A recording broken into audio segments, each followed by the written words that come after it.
बिस्मिल्लाहिर्रहमानिर्रहीम। अस्सलाम वालेकुम नाज़रीन, इरफान हाशमी आपको प्रोग्राम में खुश आमदीद कहता हूँ और इस्लामाबाद से हमारे साथ मौजूद हैं इब्राहिम राय साहब। राय साहब अस्सलाम वालेकुम।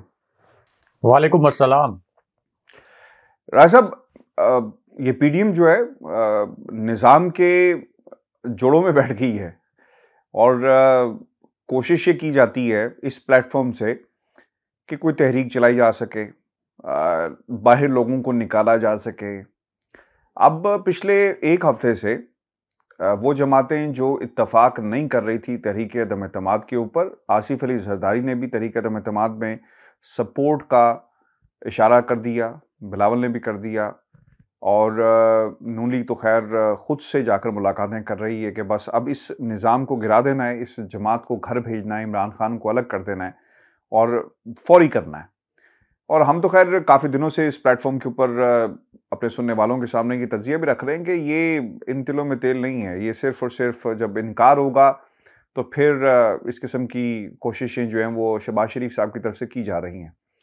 लेकिन राज साहब, इसमें एक एलिमेंट है, लोग बार बार जा रहे हैं परवेज़ इलाही साहब से मुलाकात के लिए, काफ लीग से मुलाकात, और मुलाकातों का सिलसिला रुक नहीं रहा। कल भी मुलाकात हो रही है, आज भी हुई है, फजल रहमान की भी हुई, कल शहबाज शरीफ 14 साल बाद जाएंगे। और ये मुलाकातें प्रेशर बिल्डिंग के लिए की जा रही हैं। क्यों की जा रही हैं? चूँकि खबर तो यही है कि जो परवेज़ इलाही ने कह दिया कि हमारा एक समझौता है, हमारी एक एग्रीमेंट है इनके साथ, हम इससे अलग नहीं हो सकते। और फिर इसकी सियासी रीजंस भी हमने मुतादिद बार बयान कर दी। फजल रहमान के पास क्या ऐसा है कि वो जाकर अगर नून लीग तो कहती है तो एक बड़े स्टेक होल्डर्स हैं पंजाब के अंदर, उनके पास एक पॉलिटिकल सीट स्टैंडिंग मौजूद है। फजल रहमान के पास क्या है जिसके बुनियाद के ऊपर वो जाकर कायल करने की कोशिश करते हैं काफ लीग को? आज भी उन्होंने मुलाकात की। जी राय साहब। देखिए हाशमी साहब, ये तो प्राइम मिनिस्टर इमरान खान का क्रेडिट है कि इतनी बड़ी अपोजिशन है जिसमें आसिफ अली जरदारी शामिल हैं, शहबाज शरीफ शामिल हैं, मियां नवाज शरीफ शामिल हैं, फजलुर रहमान शामिल हैं, असफंजायार वली खान शामिल हैं, सारी आपकी कौम परस्त जमातें शामिल हैं, महमूद खान अचकजई शामिल हैं, और इन सब की नाक की लकीरें रगड़वा दी हैं प्राइम मिनिस्टर इमरान खान ने। और अब इनको मुख्तलिफ दरबारों पर जाकर माथा टेकना पड़ रहा है और आप ये कह लें कि चंद वोटों की भीख मांगनी पड़ रही है, और ऐसे लोगों से भीख मांगना पड़ रही है जिनके मुतल्लिक इनके जो ख्यालात थे वो हम सबको मालूम है। अब आप कह रहे हैं कि फजलुर रहमान क्यों जा रहे हैं? आसिफ अली जरदारी ज़ाहिर है कि पहले चौधरी परवेज़ इलाही के पास गए थे और जो सबसे बड़ी ऑफ़र कर सकते थे परवेज़ इलाही को वो आसिफ अली जरदारी ने करके देख ली, लेकिन वो एक झांसा था। चौधरी परवेज़ इलाही को ये भी पता था कि ये जो मुझे वज़ारत आला पंजाब की ऑफ़र कर रहे हैं तो एक तो मुझे तहरीक इंसाफ के साथ रहना सूट करता है, दूसरा ये शरीफ कभी भी बर्दाश्त नहीं करेंगे कि अगर ये हुकूमत गिर भी जाए और फिर उसके बाद कोई मखलूत हुकूमत बन जाए या शरीफों की हुकूमत बन भी जाए तो ये मुझे 2-4 महीने के बाद इतना तंग करेंगे कि या तो मैं खुद ही इस्तीफ़ा देने पर मजबूर हो जाऊँगा, मेरे तमाम अख्तियारात के ऊपर भी ये कदगन लगा देंगे, या फिर ये मुझे किसी न किसी हीले बहाने से निकाल बाहर करेंगे। क्योंकि शरीफ बरादरान ने तय किया हुआ है कि चौधरी बरादरान के साथ नहीं चलना, और ये आज की बात नहीं है, बहुत पहले की बात है। और शरीफ बरादरान अब एक मजबूरी के तहत चौधरी बरादरान का उनका साथ लेने की कोशिश तो कर रहे हैं, वरना किसी भी सूरत शरीफ ख़ानदान जो है वो चौधरी बरादरान के साथ नहीं चलना चाहता। अब फजलुर रहमान क्यों गए चौधरी बरादरान के पास, उसकी एक ख़ास वजह है, और वो वजह ये है कि फजलुर रहमान ये कहते हैं मुस्लिम लीग नून से और पीपल्स पार्टी से कि पीडीएम की जो तहरीक है ये तो असल में मैंने खड़ी की थी, आप लोग तो कभी भी अपने वर्कर जो हैं वो पीडीएम की तहरीक में नहीं ला सके। मैं असल में मदारिस के बच्चे लाता था, मैं असल में अंसारुल इस्लाम की तंजीम के कारकुन लाता था, और हर जगह पे मेरे कारकुन मौजूद होते थे। और ये इसी तरह है जैसे तारुल कादरी साहब का एक मखसूस कल्ट तो है, तो वो अगर थर में भी जलसा करें तो वहाँ भी 20-25 हज़ार वही लोग इकट्ठे हो जाएंगे, इस्लामाबाद में करेंगे तो वही 20-25 हज़ार लोग इस्लामाबाद में आ जाएंगे, वही 20-25 हज़ार लाहौर में चले जाएंगे, खानेवाल में चले जाएंगे, कसूर में चले जाएंगे, तो वही फिगर वही रहेगा, उससे ज़्यादा बढ़ेगा नहीं। इसी वजह से हमने देखा कि कोई इलेक्शन में तारुल कादरी साहब को कोई कामयाबी भी नहीं मिल सकी। तो इसी तरह फजलुर रहमान का भी यही इशू है कि उनके पास भी ये जो उनके मदारिस के बच्चे हैं ये स्ट्रेंथ है, फिर अंसारुल इस्लाम की कुछ स्ट्रेंथ है, जो मजहबी कारकुन हैं, कुछ जो JUI को फॉलो करते हैं, कुछ मजहबी कारकुन जो JUI को फॉलो करते हैं। तो ये जहाँ भी जलसा करें, कराची में करें, पेशावर में, तो ये तकरीबन उतना ही फिगर रहता है इनका। ये हर जगह 20-25 हज़ार लोग अपने लेके जा सकते हैं। लाहौर में भी हमने देखा था कि JUI की ही प्रेजेंस थी। लाहौर का मीनार पाकिस्तान का जो जलसा था ज़्यादा, और ख़ुद मुस्लिम लीग नून की कोई ख़ास प्रेजेंस नहीं थी। लेकिन इसके बावजूद फजलुर रहमान बहुत ज़्यादा नाला हैं मुस्लिम लीग नून से और पीपल्स पार्टी से। और कल जो शहबाज शरीफ के साथ इनकी मुलाकात हुई है, वो मुलाकात इसी वजह से हुई है कि फजलुर रहमान ने ये धमकी दी थी कि मैं PDM की सदारत से इस्तीफ़ा दे रहा हूँ, और इस वजह से इस्तीफ़ा दे रहा हूँ कि जो शहबाज शरीफ ने आसिफ अली जरदारी से मुलाकात की, बिलावल भुट्टो से मुलाकात की, एक तो मुझे उस मुलाकात के मुतल्लिक पेशगी बताया नहीं गया, मुझे टिशू पेपर की तरह इस्तेमाल किया गया। उसके बाद मुझसे सवालात हुए, मीडिया ने सवालात किए, मेरी बड़ी तस्दीक भी हुई, तस्लील हुई। तो उन्होंने तो जाते साथ ही, और ख़ुद JUI के ज़राए ने यह बताया कि जाते साथ ही उन्होंने कहा कि मैं तो आज PDM का इजलास चेयर करने नहीं आया, बल्कि मुझसे तो आप इस्तीफ़ा लें, मुझे हटाएं PDM की सदारत से और आप खुद सदर बन जाएं जी, और अगर आपने खुद ही सारे फैसले करने हैं। ये बात तो बड़ी उनकी उन्होंने शहबाज को कही कि शहबाज शरीफ को, तो शहबाज शरीफ को उन्होंने कहा कि आपने, यानी ये मुश्तरका फैसला था ना कि PDM के प्लेटफॉर्म के करीब बिलावल भुट्टो को, पीपल्स पार्टी को नहीं आने दिया जाएगा। मरियम नवाज और फजलुर रहमान जो है वो एक पेज पर थे कि बड़ा धोखा हो गया। मरियम नवाज को धोखे से ज़्यादा ये दुख था कि बिलावल भुट्टो ने और आसिफ अली जरदारी ने उनके वालिद गिरामी को ये क्यों कहा था कि आप पहले पाकिस्तान आएँ, आपकी क़यादत में हम GHQ की जानिब लॉन्ग मार्च करेंगे और आपके हाथ में इस्तीफ़े थमाएंगे और आप जाकर स्पीकर कौमी असम्बली को दें, आपकी शराइत पर हम इस्टेब्लिशमेंट से जंग नहीं लड़ेंगे। और उसके बाद फिर बाद में ज़ाहिर है कि मियाँ नवाज शरीफ के ख़िलाफ़ जो आज़ाद कश्मीर के इलेक्शन में नारे लगवाए फरियाल तालपुर ने और पीपल्स पार्टी ने कि मोदी का जो यार है मियाँ नवाज शरीफ गद्दार है, तो उस वजह से मरियम नवाज नाराज़ थी। जी, नायब सदर भी कहा कि मेरा नायब सदर जवाब देगा, और फिर ये भी कहा कि जो यहाँ नहीं मरना चाहते हम उनके खिलाफ हर हद तक जाएंगे। हाँ, आसिफ अली जरदारी ने लाहौर में बैठ के ये स्टेटमेंट दिया कि कुछ लोग ऐसे हैं जो पाकिस्तान में मरना भी पसंद नहीं करते, तो उनका जीना मरना जब पाकिस्तान में नहीं है तो उनका क्या इंटरेस्ट हो सकता है पाकिस्तान के अंदर। उसके ऊपर फिर चारों नाचार शहबाज शरीफ को रिएक्ट भी करना पड़ा था। तो अब फजलुर रहमान ने कहा कि एक तरफ तो आपने ये स्टैंड लिया हुआ था कि पीपल्स पार्टी को शामिल नहीं करना, पीपल्स पार्टी को करीब नहीं आने देना, दूसरा इतना बड़ा आपने स्टेप ले लिया, तो ये तो अगर कल हम हुकूमत गिराने में किसी वजह से कामयाब हो भी गए तो इसका मतलब है कि मेरी तो कोई अहमियत ही नहीं है। उसके बाद फिर ये फैसला हुआ कि शहबाज शरीफ के साथ फजलुर रहमान को फेस सेविंग देने के लिए एक पहले मुलाकात होगी, और फिर फजलुर रहमान को मज़ीद फेस सेविंग देने के लिए उनकी जो तज़हीक हुई, उनकी जो तौहीन हुई, और जिस तरीके से मीडिया के सामने उनको, आप ये कह सकते हैं खुद उनके अल्फाज थे कि मेरी तस्लील हुई है, तो उसके बाद ये कहा गया कि अच्छा शरीफ ख़ानदान के घर ही ये इजलास PDM का ये चेयर करें, और फजलुर रहमान ने फिर शरीफ ख़ानदान के घर में बैठकर ये PDM का जो नाम नेहाद इजलास था इसको चेयर किया। अब आसिफ अली जरदारी को इनकार हो चुका है, शहबाज शरीफ जा रहे हैं, आज के दिन में जाएंगे वो मुलाकात करने के लिए चौधरी परवेज़ इलाही से, और 14 साल के बाद इस चौखट पर जाकर वो सजदा करेंगे। प्राइम मिनिस्टर इमरान खान का इतना तो क्रेडिट है, और फजलुर रहमान भी इसी चौखट पर गए। तो फजलुर रहमान तो इसलिए गए कि ज़रा मैं भी बताऊं कि मैं भी, ऐसा नहीं है कि ना 3 में ना 13 में मेरी भी कोई अहमियत है। MQM का डेलीगेशन आया, मैंने भी उससे मुलाकात की। ये नहीं है कि पीपल्स पार्टी और मुस्लिम लीग नून ही इस पूरे मामले के फरीक हैं, मेरी भी कोई अहमियत है। तो इसलिए वो सिर्फ अपने थोड़े से नंबर स्कोर करने के लिए वो चले गए चौधरी परवेज़ इलाही के पास कि चलें 4-5 खबरें चलेंगी, कोई एक आध हेडलाइन बनेगी, अगले दिन अखबार में एक आधी सुर्खी लग जाएगी, तो मैं एक तासुर बनेगा कि मैं भी एक्टिव हूँ। हालांकि असल बात यह है कि इस मामले में अब मरकज़ी फरीक जो है वो PMLN और पीपल्स पार्टी हैं, क्योंकि अब तो जलसों जुलूसों के ज़रिए तो हुकूमत गिर नहीं सकती। ये जो कोशिश कर रहे हैं आसिफ अली जरदारी के ज़रिए कि बोरियों के मुंह खोलें, नोटों की बोरियों के मुंह, और उसके ज़रिए को ख़रीदो फ़रोख्त करें, तो उस सूरत में ये हुकूमत गिराने की कोशिश कर रहे हैं। तो फजलुर रहमान को भी वहाँ से कुछ नहीं मिला। एक नाम नेहाद इन्होंने अमानत का जिक्र किया कि जी चौधरी परवेज़ इलाही साहब, आपके पास जो मेरी अमानत है वो अमानत मैं वापस लेने के लिए आया हूँ, और वो अमानत के मुतल्लिक जो इन्होंने शोशा छोड़ा था पहले धरने के दौरान कि चौधरी परवेज़ इलाही ने मुझे कुछ यकीन दहानी कराई है, हालांकि चौधरी परवेज़ इलाही की उस वक्त क्या कैपेसिटी थी, तो उनकी यकीन दहानी पे मैं यह धरना ख़त्म कर रहा हूँ।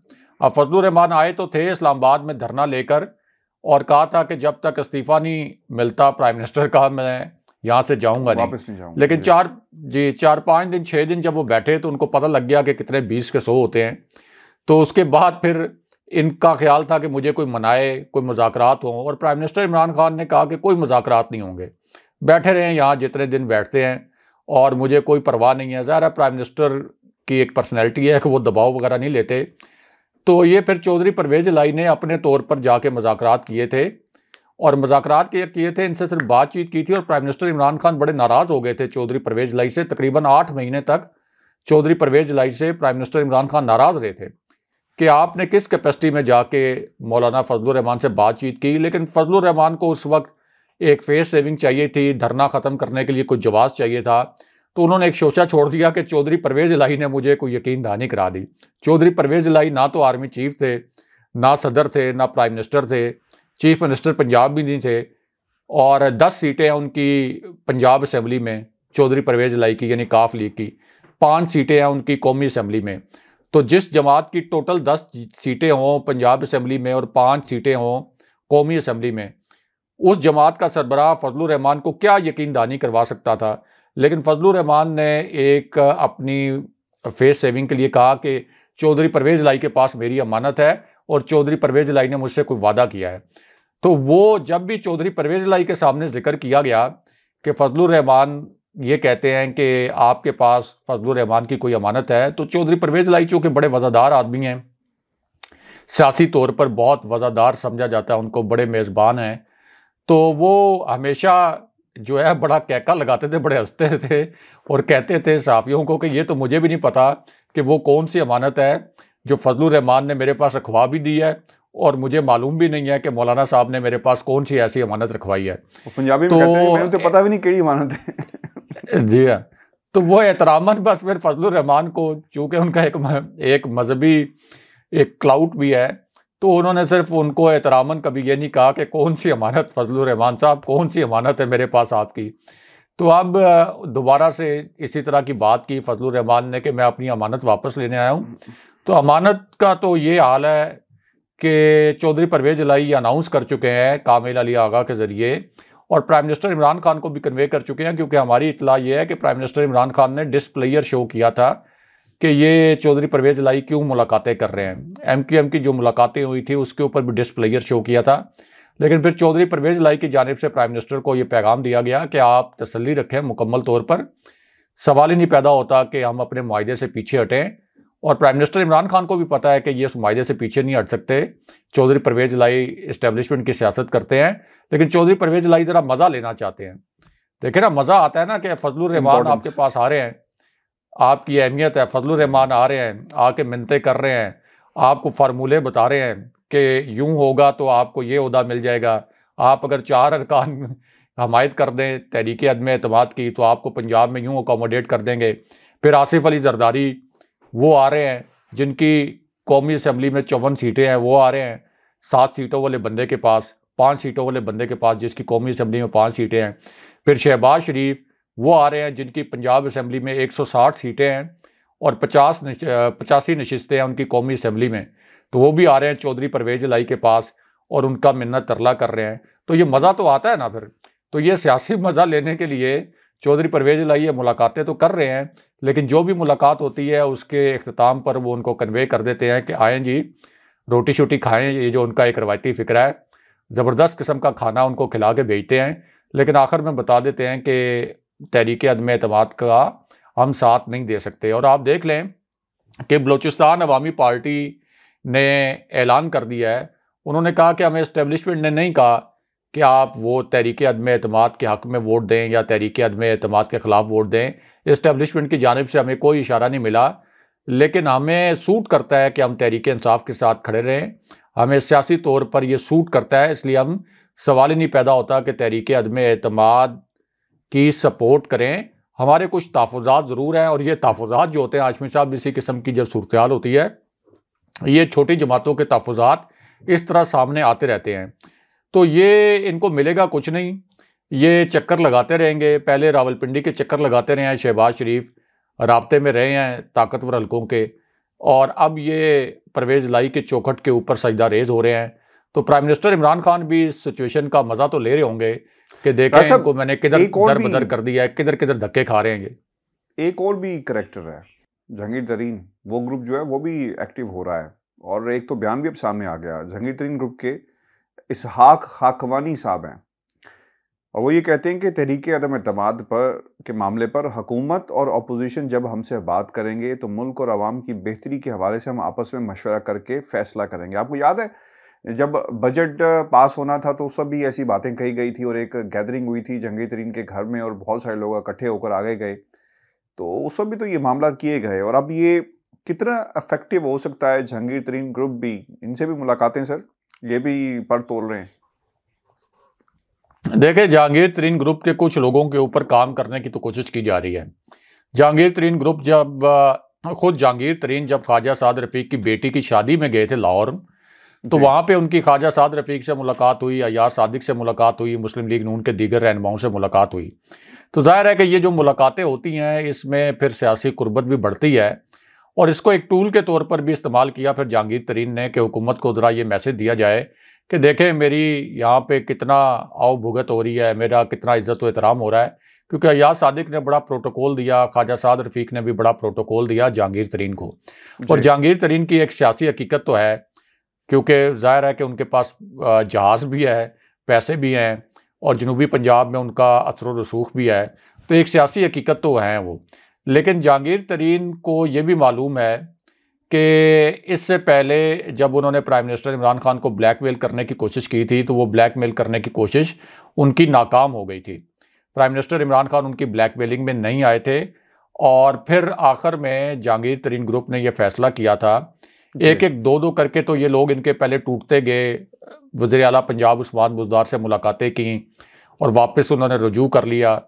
और दूसरा फिर ये कि जब मिनी बजट का मामला आया, जहांगीर तरीन ग्रुप जो है वो तहरीक इंसाफ के साथ खड़ा हो गया।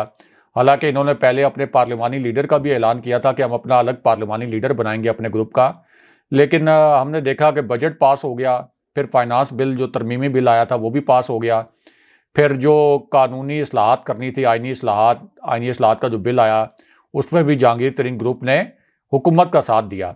तो अब वो भी थोड़ा सा इस मौके को इस्तेमाल ज़रूर करना चाहेंगे कि हुकूमत के ऊपर थोड़ा सा हम एहसान चढ़ा दें, और कहें कि ठीक है, जहांगीर तरीन के ऊपर जो केसेस हैं उनके ऊपर कोई ज़्यादा तेज़ी के साथ पेशरफ ना हो, इस किस्म की वो कोशिश ज़रूर करेंगे। लेकिन अल्टीमेटली जहांगीर तरीन ग्रुप को भी सूट नहीं करता इस वक्त कि वो अपोजिशन के साथ जाएँ उस वक्त तक, जब तक उनको ये ना पता हो कि तहरीक अदम एतमाद के लिए नंबर पूरे हो जाएंगे। क्योंकि अगर सिर्फ काफ लीग, MQM, बलूचिस्तान अवामी पार्टी और GDA ये अगर खड़े रहेंगे तहरीक इंसाफ के साथ, तो फिर अकेला जहांगीर तरीन का जो ग्रुप है वो फिर तहरीक अदम एतमाद कामयाब नहीं करवा सकता, और उल्टा मज़ीद ज़ेरे एताब आ जाएगा जब वो तहरीक अदम एतमाद नाकाम हो जाएगी। तो ये थोड़ा सा अपना भाव बढ़ाने के लिए एक इन्होंने इजलास भी किया है, जहांगीर तरीन ने खुद चेयर किया था, इसहाक खाकवानी भी वहाँ पे मौजूद थे, जवार वड़ाइच भी मौजूद थे, नौमान लंगड़ियाल मौजूद थे। तो ये इजलास तो इन्होंने चेयर किया है, खुरम लगारी भी मौजूद थे। लेकिन अल्टीमेटली काफ लीग और MQM की जानिब से और बाप की जानिब से ये कहना कि हम तहरीक अदम एतमाद की हमायत नहीं करेंगे, ये एक बड़ा क्लियर सिग्नल है कि इस्टेब्लिशमेंट की जानिब से कोई ऐसा मूव नहीं है कि वो इस तहरीक अदम एतमाद को सपोर्ट कर रही हो। अगर इस्टेब्लिशमेंट सपोर्ट कर रही होती तो ये तीनों जमातें तहरीक अदम एतमाद को सपोर्ट करती, और अब तक इनको पॉजिटिव सिग्नल मिल चुका होता। राज़ब, ये कल खैर हमारा ये टॉपिक रह गया था नवाज शरीफ की मेडिकल रिपोर्ट के हवाले से, जो बोर्ड तश्कील दिया गया पंजाब हुकूमत का, उसके ऊपर 9 लोगों ने जितनी जो मुश्तरका राय उनकी सामने आई उसको जमा करवाया गया रिपोर्ट को, और फिर इस बोर्ड ने उसको मानने से इनकार कर दिया। वो ये कहते हैं कि ये रिपोर्ट्स नहीं है, ये एक राय है, तजवीज़ है डॉक्टर की, जो डॉक्टर शॉल ने दी। इसके साथ हॉस्पिटल की मेडिकल रिपोर्ट्स होना चाहिए जिसकी बुनियाद के ऊपर कोई भी डॉक्टर अपना ओपिनियन बनाता है, बीमारी की नौइयत को जांचा जाता है मेडिकल टेस्ट करके, लेकिन राय सिर्फ राय होती है, वो राय ही रहेगी, इसको इस तरह लिया गया। अच्छा, अब ये जो बयान सामने आया है यास्मीन राशिद का, ये भी बड़ा इंपॉर्टेंट है। वो ये कहती हैं कि नवाज शरीफ की सेहत से मुतल्लिक अपने डॉक्टर्स की रिपोर्ट पर शक नहीं करूंगी। पंजाब की और उन्होंने ये भी कहा कि शहबाज गिल इन रिपोर्ट्स में फ्रॉड का कहते हैं तो इसका जवाब उन्हीं से लिया जाए। अता तारड़ ने कहा कि नवाज शरीफ की मेडिकल रिपोर्ट्स हुकूमत को जमा करवाने के पाबंद नहीं है। अगर हुकूमत को रिपोर्ट्स चाहिए तो लाहौर हाई कोर्ट से रुजू करे। राज साहब, ये तो मामला जो है वो पंजाबी में कहते हैं रोले च पै गया। असल मामला तो ये रोले में पड़ गया है। अब वो कहते हैं कि इनसे ना पूछें उनसे पूछें, हुकूमत ने राब्ता नहीं किया, कितनी दफ़ा कॉरेस्पॉन्डेंस हुई। हुसैन नवाज यहाँ पे कहते हैं ये भाड़ में जाएं। तो राय साहब यही जो चाहते थे, मामला जो है वो अदालतें क्यों कमज़ोर है? बुलाकर पूछती क्यों नहीं है कि तुमने एक बंदे को छोड़ा? क्या इसलिए नहीं पूछती टेक्निकल ग्राउंड्स के ऊपर, क्योंकि मामला टेक्निकल है, कि क्योंकि इसमें हुकूमत पाकिस्तान स्टेक होल्डर है, अदालत नहीं थी। वो अदालत के पास गए रिलीफ लेने के लिए, उन्होंने दे दिया। अब हुकूमत खुद से जाएगी तो अदालत पूछ सकती है कि हाँ भाई क्यों नहीं आपने अमल दरामद किया, और ये तौहीन अदालत है।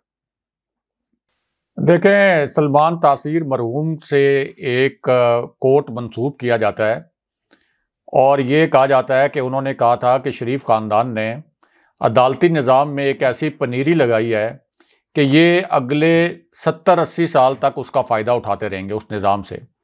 ये कोर्ट उनसे मंसूब किया जाता है। ज़ाहिर है कि पंजाब के गवर्नर भी वो रहे थे, पंजाब की सियासत को भी जानते थे और बड़े पढ़े लिखे शख्स थे, तो उनका ये जो कोर्ट है ये बिल्कुल ठीक लगता है कि पंजाब के अंदर ख़ास तौर पर अदालती निज़ाम के अंदर बिल्कुल लोअर कोर्ट से शुरू होते हैं ये शरीफ ख़ानदान, और वहाँ पे आप ये कह सकते हैं कि एक मुख्तलिफ ज़राए से इन्वेस्टमेंट होती है निज़ाम के अंदर, और इस निज़ाम के अंदर इन्वेस्टमेंट होती है। फिर ज़ाहिर है कि वही जज साहिबान फिर ऊपर भी आते हैं, और फिर हमने देखा है कि शरीफ ख़ानदान जो के फ़ोन कॉल्स भी सुनते हैं ये जज साहिबान।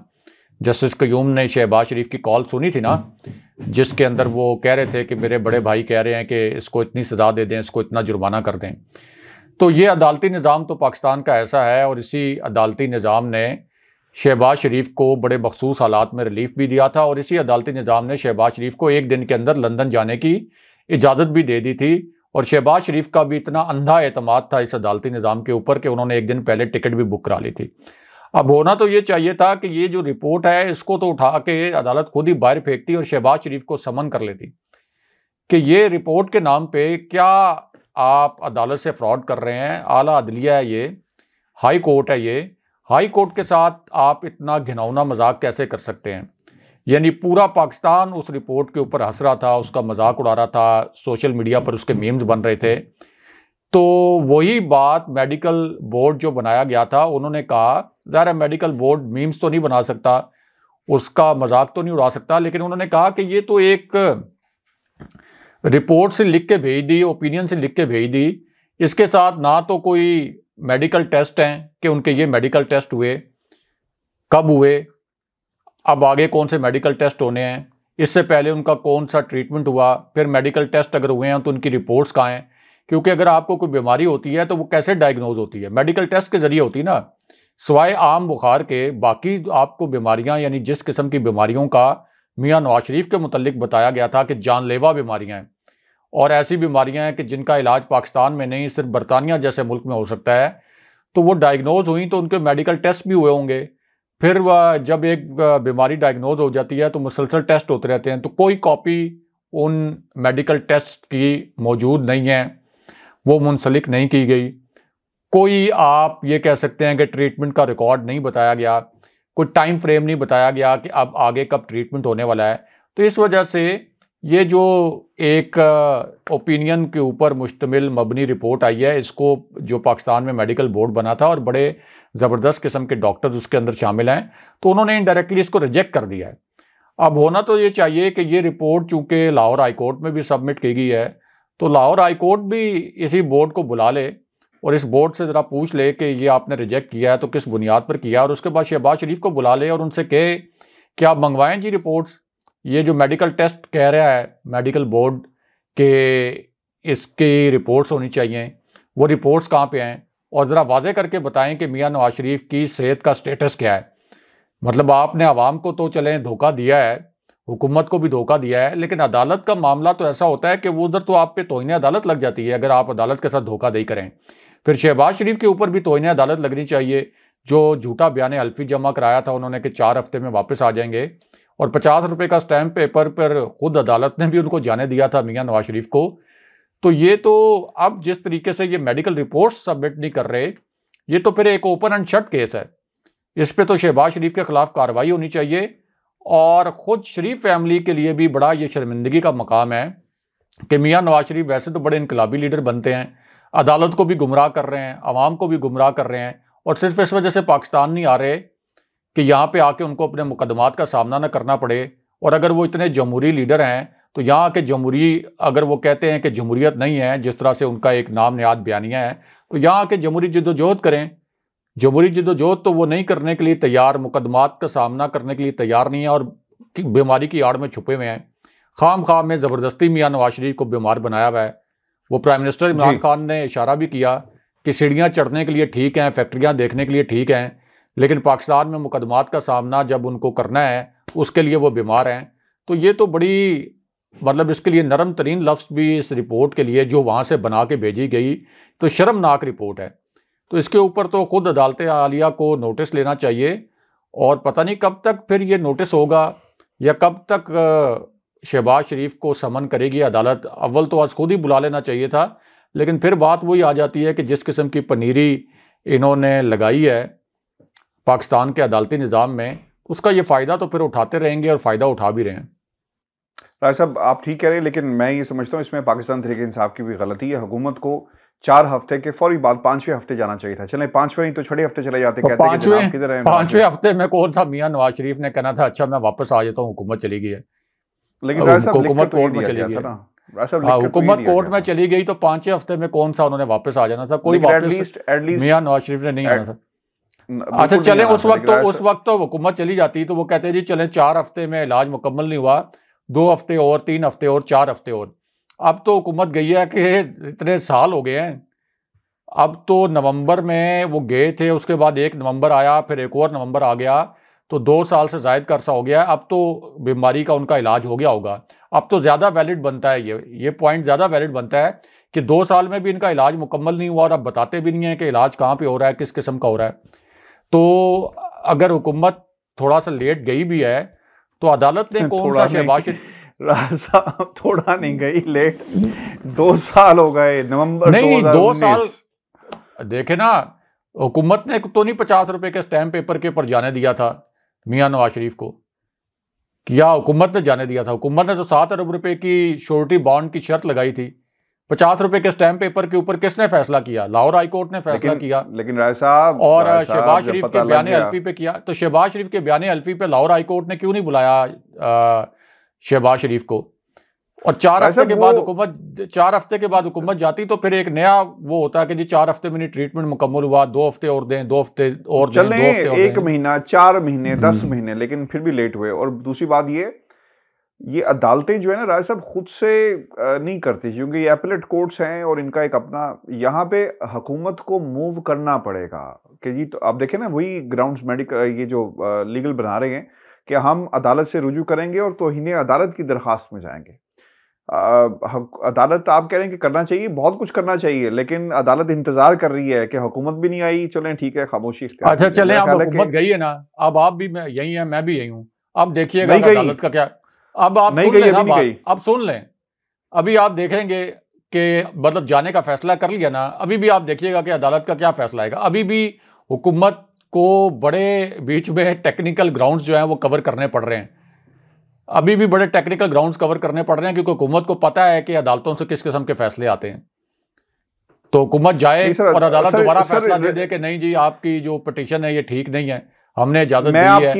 मैं आपकी वो जो बात है ना पनीरी वाली, वो बिल्कुल ठीक है। ये पनीरी है, आप पनीरी कह रहे हैं, मैं कहता हूँ छोटे छोटे पौधे लगाए थे वो बड़े तनावर दरख्त बन चुके हैं, जहाँ से साए में एक खानदान बैठा हुआ है।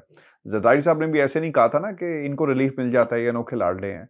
एतजाज अहसन साहब भी ये कहते रहे कि जब ये जाते हैं तो इनको रिलीफ मिल जाता है, बाहर भी चले जाते हैं तो हमें भी बाहर जाएं दो। तो मेरा ख्याल है कि ये थोड़ा सा नहीं, बहुत सारा निज़ाम में जो है ना तजाद पाया जाता है। सियासतदानों को भी इनकी मर्जी का, अपनी अपनी मर्जी का जो सियासतदान है उस तरह का इंसाफ मिलता है। खैर वीर जी, आज का हमारा शो था, आपने कमेंट ज़रूर भेजिएगा। प्रोग्राम का आखिरी हिस्सा दो टोक ज़रा ज़्यादा था, ज़रूर राय दीजिएगा। इजाज़त दीजिए, अल्लाह ने के बाद। अल्लाह ने के बाद।